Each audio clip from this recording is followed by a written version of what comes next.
Jace was almost asleep when he heard a soft knock at the door. Just 3 times, quick and unsure, like someone didn't know if they should even be knocking at all.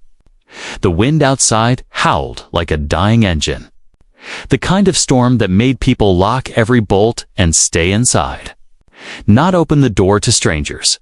He sat up, rubbing his eyes, confused. His cabin deep in the outer zone of the mining colony. Far from any real town, no one should be out here at this hour.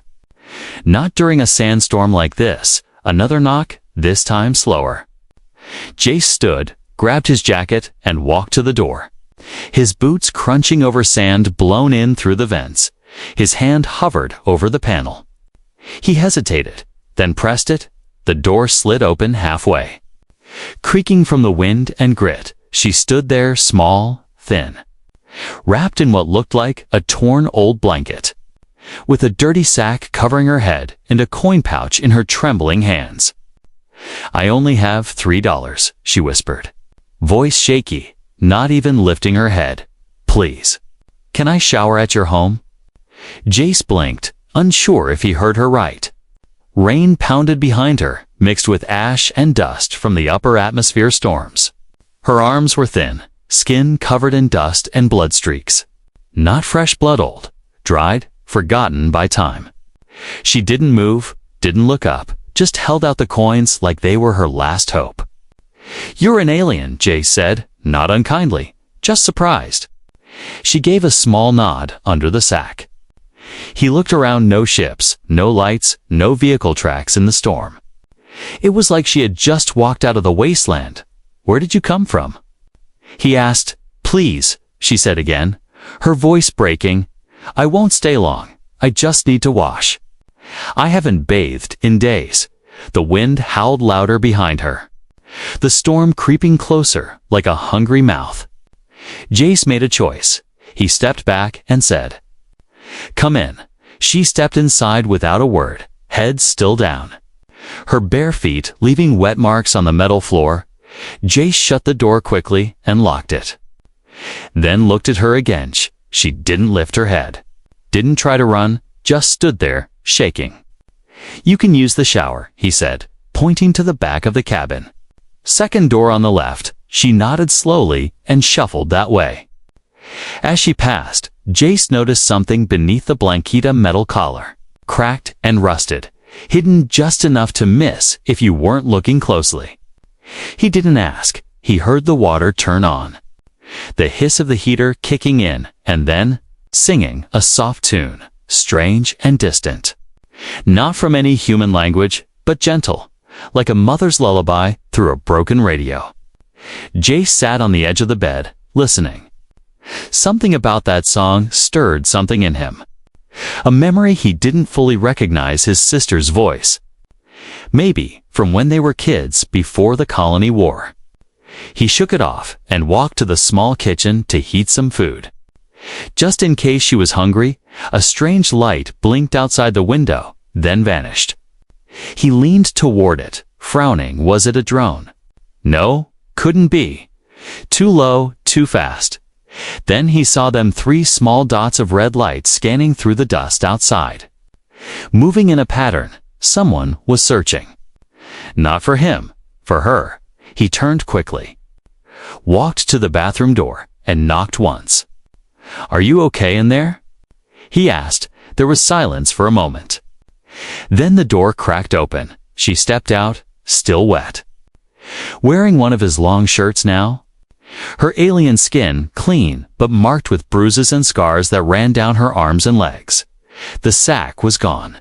She was beautiful in a broken way, with silver blue skin and glowing violet eyes, filled with fear and exhaustion. "Did anyone follow me?" she asked. Jace hesitated, then nodded slowly. "I think so." She looked down, then suddenly fell to her knees. "Don't let them take me back," she whispered, her voice cracking. "Please. I'll do anything, but don't let them take me." Her fingers gripped the edge of his shirt. Her whole body trembling, Jace knelt beside her, unsure of what to do. His hand hovering in the air, he looked at the door. At the blinking lights outside, Who was she really? Why did someone want her so badly? And why did he suddenly feel like he was now part of something far bigger than a late-night knock?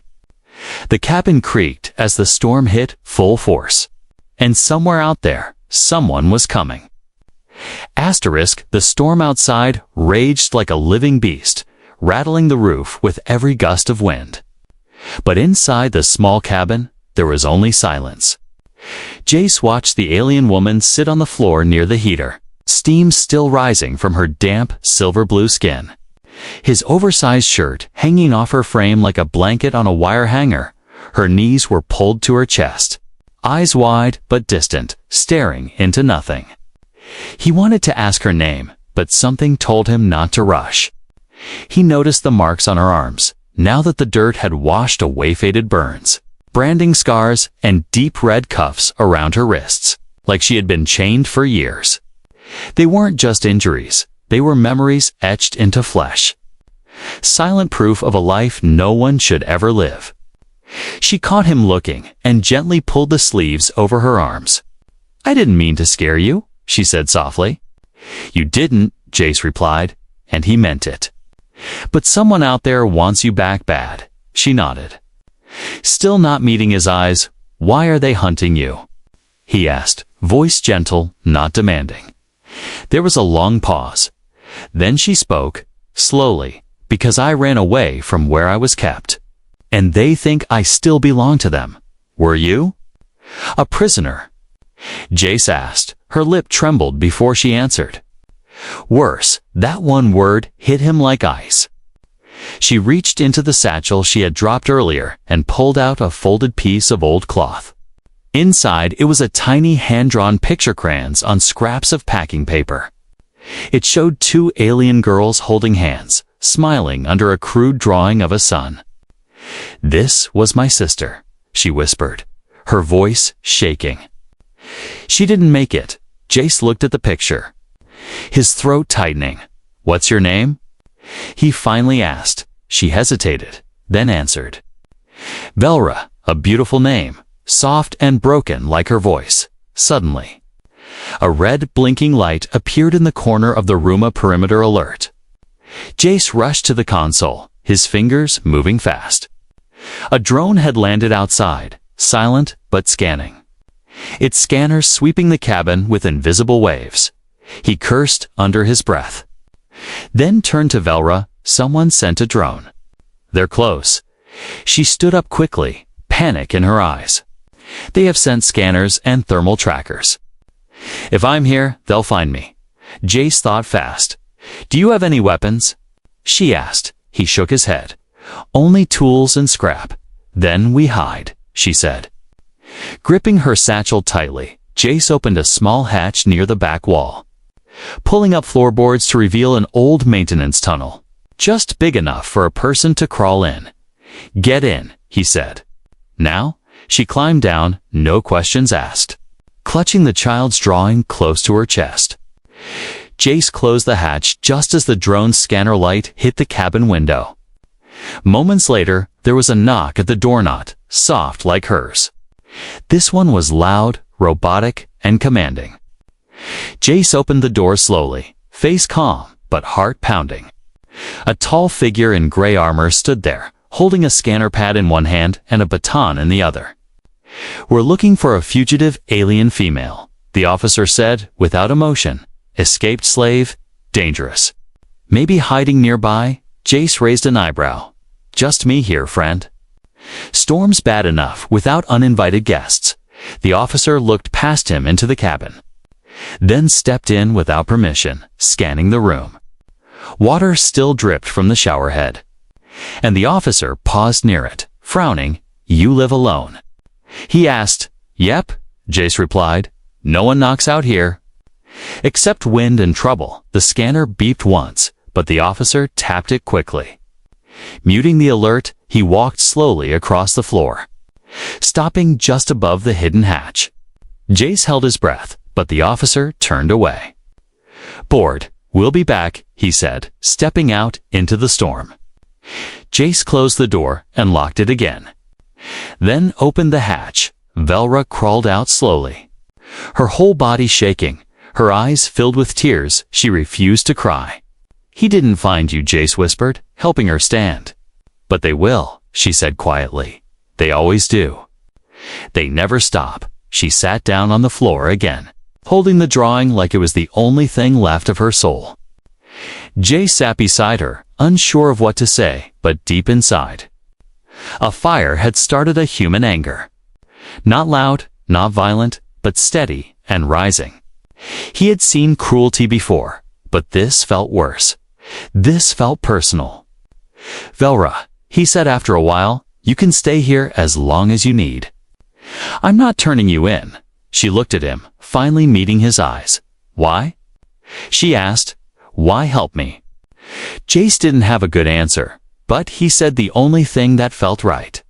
"Because I see you," he whispered. "Not what they say you are, but who you are," and for the first time since she arrived. Velra smiled, just a little, but it was real. Jace barely slept that night. He sat by the window with his old plasma wrench in one hand and a cup of lukewarm tea in the other. The storm had passed, but the night felt heavier than usual. Outside, the desert was still and cold, but his gut told him something was coming. Velra slept curled up on a padded bench near the wall. Wrapped in a thick blanket, her breathing was soft. Her face peaceful, but even in sleep, she winced like she was fighting off ghosts. Jace looked down at the object he had found earlier, half-melted ID chip. Buried inside her torn satchel, its edges were cracked, but the core still pulsed faintly with energy. He'd seen chips like these before, back during the war. They were used for tracking valuable assets, but she wasn't cargo, she was a person. He hesitated, then linked the chip to his portable scanner. The screen blinked, and then loaded the record. His eyes narrowed as the data appeared.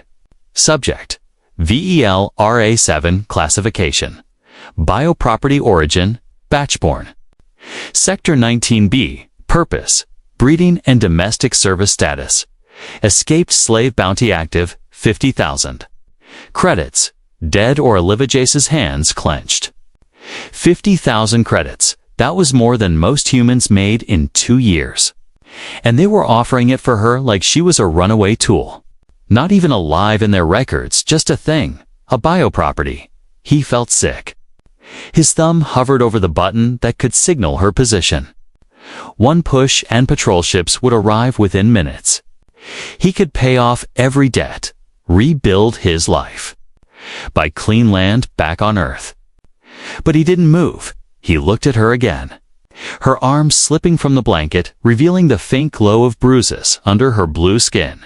Then he powered the scanner off and crushed the chip beneath his boot. It sparked once, then went silent. Velra stirred, blinking awake. Her eyes looked around in panic until they landed on him. "You looked at the chip," she said quietly. Jace nodded. "I did. You know what I am now?" she whispered, her voice hollow. He shook his head. "I know what they say you are."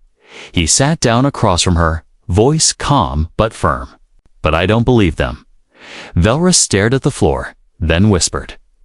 "Most would have turned me in. I'm not most," Jace said. "And I don't sell people." She smiled for just a second, but it faded quickly. "They'll send more," she said. "Now that they know I'm alive, how long were you there?" he asked, choosing his words carefully. Velra's voice was barely a breath. 12 years.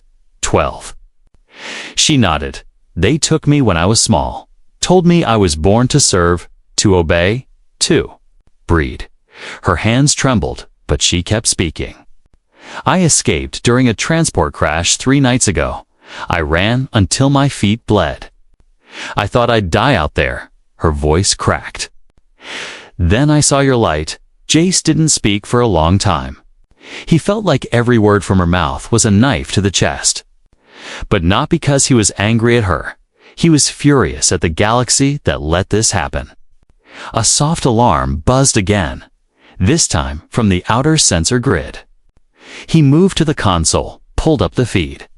A figure in armor was walking across the dunes. Cloaked, slow, careful, not like a patrol, more like a hunter. Someone who knew what he was tracking. Jace zoomed in. The figure had a long plasma rifle slung over one shoulder, and a drone hovering above him, scanning in wide arcs. "Someone's coming," Jace said, his tone sharp. Velra's breath caught. "It's a bounty hunter." Jace grabbed a pack from the wall, tossing her food, water, and extra clothes. "We're leaving," he said. "Now, we can't," Velra said, eyes wide. "If he sees me?" "I'm dead." "You won't die," Jace said, pulling open the underground exit hatch that led to the old mining tunnels beneath his cabin. "I swore I wouldn't run again," she whispered. "Then don't," he replied. "Just walk with me." They climbed down, the darkness swallowing them above. The bounty hunter scanned the house, eyes glowing behind his helmet. He knelt near the window and touched the ground, feeling the heat signature through his glove. "They were here," he growled. Back underground, Velra stumbled in the dark, and Jace caught her, steadying her with one hand. "Where are we going?" she asked. "To someone I trust," he said. "Old contact, lives 2 valleys over. He can help us disappear." She looked at him, confused. "Why are you helping me?" Jace looked ahead into the dark. "Because no one helped my sister," he said quietly. "She died in a camp, just like the one you escaped from." Velra touched his hand gently. "I'm sorry," she said. Jace nodded. "So am I." Above them, the hunter activated his scanner and locked onto the faint energy trail left behind by the crushed chip. A cruel smile curled under his mask. "I'm coming," he whispered. "And this time, you won't run far." The tunnels were old, dry, and narrow. They had once been part of the first human mining operation on the planet. Long abandoned and forgotten, now they were just damp, silent holes beneath the desert, perfect for hiding. Jace led the way, his wrist light shining just enough to see, but not enough to give away their location from above. Velra followed close behind, her feet bare, stepping carefully over broken metal and jagged stone. She hadn't said a word since they left the cabin, but Jace could hear her breathing shaky and quiet. He kept checking the motion tracker on his wrist. The hunter was moving faster now, probably scanning for any heat trail left behind. Jace stopped suddenly and whispered, "We need to rest." Velra didn't argue. She slumped against the tunnel wall, clutching the small drawing of her sister like it was life itself. Her arms were shaking, her legs scraped and bruised. She was strong, but she was running out of strength. Jace handed her a water pouch. "Drink." She took it, her hands trembling as she sipped, then looked up at him. "You don't have to do this," she said softly. "You can still walk away." He shook his head. "I won't." Velra's eyes filled with tears, but she blinked them away. "I wasn't just escaping for myself," she said suddenly, voice tight. "There are others like me." Jace leaned forward, listening. "We were being transferred," she continued, "to another station, a breeding camp, worse than the last." Her voice cracked. "But during the crash, 5 of us escaped." "Only I made it this far?" Jace's expression changed. "You know where they are?" he asked. She nodded, pulling a crumpled piece of cloth from her satchel. Unfolding it slowly, she revealed a map, drawn by hand, marked with tiny red circles and strange alien letters. "This was our plan," she said. "To reach a hidden shelter in the canyons. It's deep, protected, and almost invisible from the air." Jace studied the map, then glanced at his wrist screen. They were still at least 8 kilometers away. "Are they alive?" he asked. "They were 2 days ago," she said, "but they're starving, scared. And they won't survive if the hunter finds them." Jay sighed, running a hand through his dusty hair. This wasn't just about Velra anymore. Now there were others, weak, broken, waiting in the dark. He stood, grabbed his pack, and said, "Then let's keep moving." They walked for another hour, the tunnels narrowing and turning with no clear pattern. The deeper they went, the colder the air became. Suddenly, Velra stopped, her eyes fixed on a rusted panel in the wall. "I know this place," she whispered. She pressed a hidden switch, and a small side door hissed open, revealing a tiny hollow room. Inside, there were 3 dusty metal beds, broken cabinets, and a dead-cum screen. It must have once been a bunk room for workers. She stepped in, then opened a loose floor panel, pulling out a small, hidden box. Inside it were bandages, dried ration bars, and an old photo of an alien girl, barely 5 years old. "My sister Velra whispered. She hid this here before they took her." Jace didn't speak. He let her have the moment. Sometimes silence was more powerful than words. But outside, in the world above, the hunter had stopped. He stood at the edge of a cliff, looking down into the valleys. His drone had lost the trail, but the hunter was patient. He pulled out a thermal flare and launched it into the sky. It burst with a quiet pulse, invisible to the eye, but deadly to scanners. Back underground, Jace's wrist device beeped once. Warning of incoming scan waves. He looked at Velra. "They're sweeping again." She nodded, her face pale. "We have to go through the open ground soon." Jace tapped the map again. "We'll surface near the dry gorge." "Take the ridge path." Velra stared at him. "You know this area?" He nodded. "I was a surveyor before I went broke." She gave him a soft smile. "So you're not just a man with a wrench," Jace smirked. "I'm a man with a wrench and a grudge." As they moved again, Velra suddenly said, "Thank you, Jace." Glanced back. "For what?" "For seeing me," she whispered. "Not the dirt, not the chains, not the bounty." He didn't reply, but his silence was full of meaning. As they climbed a broken ladder toward the exit hatch, Velra paused. "There's something you should know," she said. Voice shaking, Jace looked down. "What is it?"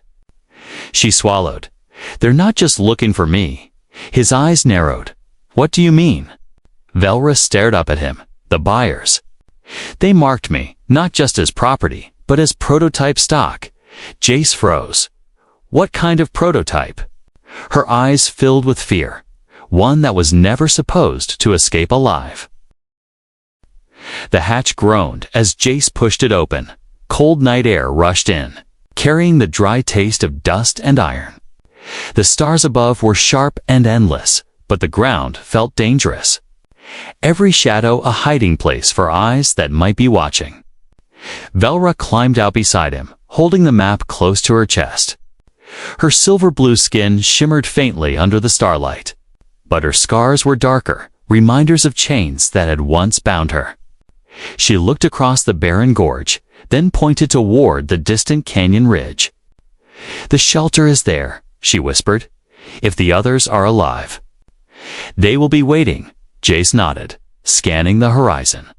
There were no patrol lights, no drones visible. But he knew the hunter was still out there. "Tracking them. He's close," Jace muttered. "We have to move fast and smart." They walked quickly, the sand crunching under their boots. The gorge walls rose around them, tall and sharp, like teeth of a giant creature.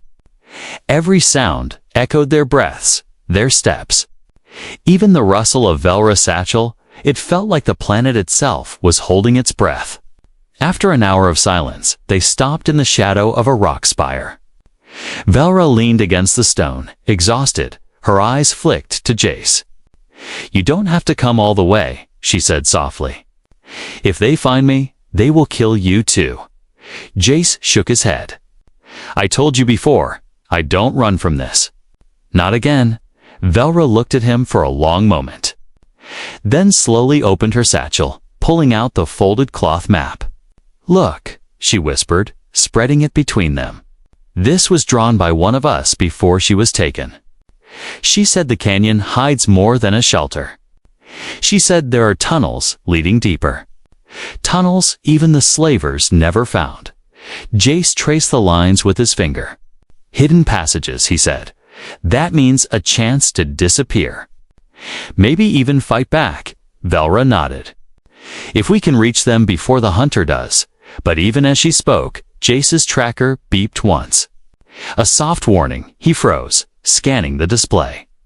A red dot blinked slowly behind them, not close yet, but moving steadily in their direction.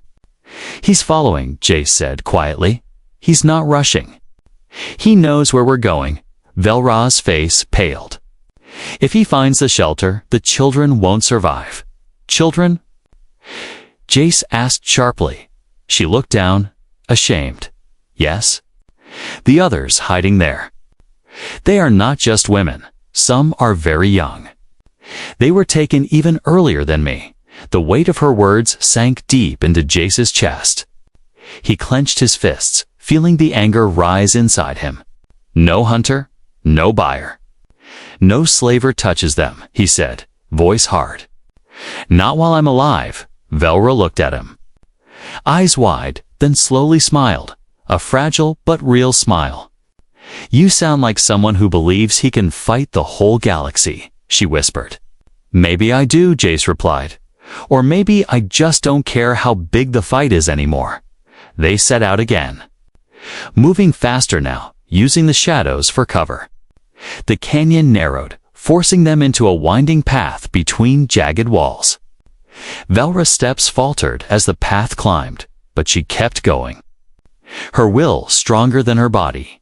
Jace stayed close, ready to catch her if she stumbled at last. They reached a small ridge overlooking the canyon floor. Velra crouched low and pointed, her voice barely a breath. There, she whispered. Do you see it? Jace squinted, following her finger at first.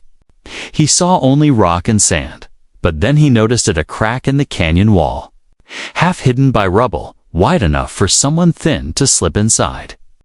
Faint light flickered within, like a dying fire. They're alive, Velra said, her voice trembling. They must be, but before they could move. Jace's tracker beeped again, louder this time. He looked down and cursed. The hunter was much closer now, only minutes behind. We don't have time, Jace said, if we go in now. We lead him straight to them. Velra's face tightened, torn between hope and fear. What do we do? She asked. Jace thought fast, scanning the canyon walls. His eyes landed on a broken ridge above. Scattered with loose rocks, we set a trap, he said. We give the hunter something else to chase. Something loud enough to make him think we ran. Velra's eyes widened. You're going to fight him? Not fight, Jace corrected. Delay, he picked up a heavy metal shard from the ground and tossed it to her. If I fail, you take the children and run. Don't look back. She shook her head fiercely. I will not leave you, Jace gave a half smile. You're stubborn, you're reckless, she shot back. For a brief second, they almost laughed, but the sound of distant footsteps cut the moment short. The hunter was here. His drone floated above the canyon, its red light sweeping the walls. Velra grabbed Jace's arm, whispering urgently, promise me, if you fall, I will fight too. He looked at her and nodded once. Then we fight together. They moved quickly to the ridge, setting rocks loose, preparing shadows, hearts pounding. And in the dark below, the hunter's voice echoed through the canyon. Cold and certain, you can run, you can hide. But the bounty always comes home. Asterisk, the hunter's voice echoed off the canyon walls. Cold and sharp, Velra clutched the map against her chest. Trembling, but Jace's face was set, his eyes locked on the shadows moving below. The red glow of the drone scanner swept across the ridge. Crawling closer like a predator's eye, Jace whispered. On my signal, and pressed his boot against the loose rocks piled above them. Velra crouched low, holding the metal shard tight in her hands. Her breath shallow. Every sound seemed louder, the crunch of the hunter's boots, the hum of the drone, the pounding of her own heart. The armored figure stepped into view. Slow and deliberate, his rifle slung but ready. "Velra," he called, his voice amplified by his helmet. "I know you're here. I can smell your fear." His words made Velra flinch. But Jace pressed his hand to her shoulder. Steadying her then, with one hard push, he kicked the rocks loose. The ridge shook as a wave of stone crashed down. Smashing into the ground below, dust exploded into the air, covering everything in a choking gray cloud. The hunter leaped back, his drone zipping upward to escape the collapse. Velra grabbed Jace's hand. "Now," she gasped. They ran, sprinting along the ridge path as the dust swallowed them, their feet barely finding balance on the uneven stone. Behind them, the hunter coughed, then laughed. The sound twisted and metallic. "You think you can run?" He growled, "Good run, faster." "It makes the chase sweeter." His drone shot upward, then dove again, locking onto their heat signatures through the storm of dust. Jace and Velra scrambled down the far side of the ridge, sliding on loose sand until they hit the canyon floor. Jace yanked her onto his old hoverbike, a battered machine, half-rusted but still alive. "Hold on tight," he said, gripping the handles. Velra wrapped her arms around his chest. Pressing close as the engine roared, the bike shot forward, kicking up a trail of glowing dust behind them. The wind burned against their faces, the canyon walls racing past in a blur. Velra turned her head and saw the hunter's vehicle appear on the Regia sleek black skimmer. Fast and silent, its headlights cutting through the haze. "He's coming," she shouted. "I see him," Jace muttered, twisting the throttle harder, the engine screaming. They weaved through narrow bends, ducking under jagged rock arches. The bike nearly scraping its sides, the skimmer behind them moved like a shadow. Never slowing, never missing a turn, Velra's eyes filled with tears as fear clawed at her chest. But she refused to let go. A shot cracked through the night. A plasma bolt streaked past them, slamming into the canyon wall and showering them with sparks. Jace swerved hard, barely keeping balance. The hunter fired again, closer this time, the heat searing the air around them faster. Velra cried, "I'm trying." Jace growled, wrenching the controls. Suddenly, the canyon opened into a wide basin, flat ground stretching ahead under the starlight. Jace knew it was dangerous to open. Nowhere to hide, but there was no other path. He pushed the bike forward, the engine groaning like it might rip itself apart. The hunter skimmer closed the distance. Sliding into position behind them, the drone zipped ahead, firing stun bolts that cracked into the sand, leaving scorched holes in their path. Velra's shoulder burned as one bolt grazed her, the impact knocking her sideways. She cried out, but tightened her grip. Refusing to fall, Jace glanced back, saw the hunter raising his rifle. He jerked the bike into a sharp turn. Dust exploding around them, the plasma shot missed, but the heat burned his cheek. "That was too close," he muttered, teeth gritted. They sped toward a cluster of rock pillars jutting from the basin floor, tall and narrow like broken teeth. "Hang on," Jace warned. He swerved the bike between the pillars, weaving through the gaps with reckless speed. The skimmer followed, scraping one side, but not slowing. The hunter was relentless. Velra looked at the rocks, then at the satchel clutched to her chest. Her eyes widened with sudden resolve. "Jace," she shouted over the roar of the wind, "the tracker." "What?" He barked. "The chip they always place more than one," she cried, pulling the satchel open with shaking hands. Inside, beneath the cloth map, a faint glow pulsed from a small metallic tag. Her face went pale. "He's not following us. He's following this." Jace's jaw clenched. "Throw it," he ordered. Velra ripped the tracker out and hurled it into the rocks, the tiny device sparking as it bounced and vanished into the shadows. The drone immediately veered off. Following the false signal, the skimmer slowed. Its sensors fooled for the moment. Jace grinned grimly. That buys us time. They shot forward, the canyon narrowing again. The wind howling in their ears, Velra held onto him tightly, her voice low and shaking. "You saved me," she whispered. "You saved us." Jace shook his head. Eyes locked on the path ahead. "Not yet," he said. "We're not safe until the children are." As dawn broke, they reached the edge of the canyon.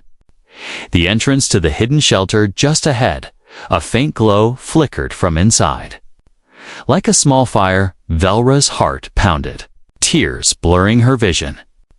"They're alive," she breathed. "Please. Let them be alive." But behind them, far in the distance, the hunter's laughter echoed across the canyon. "Carried by the morning wind, you can run. Little rats," his voice boomed. "But I never stop hunting."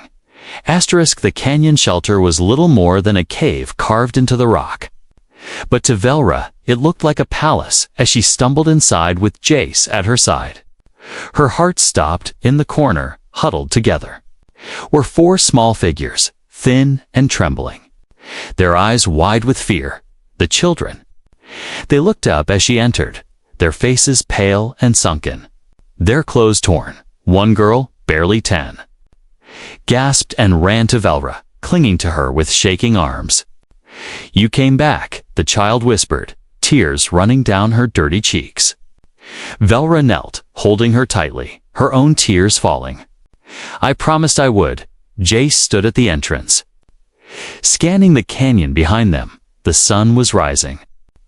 But that meant little. The hunter was still out there, and dawn only made the trails clearer. He turned back to Velra. "We don't have long. We need to move them deeper." Velra nodded, helping the children stand, each one thinner and weaker than the last. They had survived by eating dried moss scraped from the walls and drinking from a small trickle of water that seeped through the stone, but their strength was fading. Jace dug into his pack, tossing ration bars to them.